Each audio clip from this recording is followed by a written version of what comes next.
आणि आजचा press conference हा विशेषतः महाराष्ट्र दौऱ्याबद्दल आहे। मला सर्वप्रथम आपल्याला सांगायचं आहे की माझ्या संपूर्ण टीमनी, भारतीय जनता पार्टीच्या सर्व पदाधिकाऱ्यांनी, युवा मोर्चाच्या सर्व पदाधिकाऱ्यांनी अतिशय मेहनत ग्राउंडवरती घेऊन ह्या संपूर्ण महाराष्ट्र दौऱ्याची रचना केलेली आहे। त्याबद्दल मी त्यांचे सर्वात प्रथम आभार मानतो। आणि ह्या महाराष्ट्र दौऱ्याची सुरुवात उद्या 21 तारखेला होतीये आणि आपल्या दौऱ्याच्या नावाची घोषणा मी या ठिकाणी करतोय। युवा शक्ती जागर यात्रा, भारतीय जनता पार्टी युवा मोर्चा हे आपल्या यात्रेचं या ठिकाणी नाव आहे, असं मी आज आपल्या सगळ्यांसमोर जाहीर करतो।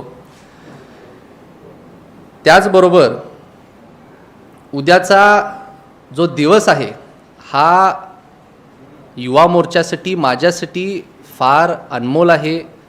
खूप उत्साह उद्याच्या दिवसाबद्दल आहे, कारण महाराष्ट्र दौऱ्याची सुरुवात करत असताना सुद्धा सन्माननीय मुख्यमंत्री देवेंद्र फडणवीस साहेब ह्या यात्रेच्या शुभारंभासाठी येत आहेत।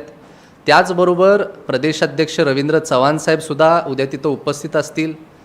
मुंबई प्रदेशाचे अध्यक्ष अमित साटमजी तिथं असतील आणि त्याचबरोबर सर्व मंत्री महोदय, आमदार महोदय आणि खासदार महोदयांना सुद्धा मी ह्या यात्रेचं आमंत्रण दिलेलं आहे आणि ते सुद्धा उद्या तिथं उपस्थित राहणार आहेत।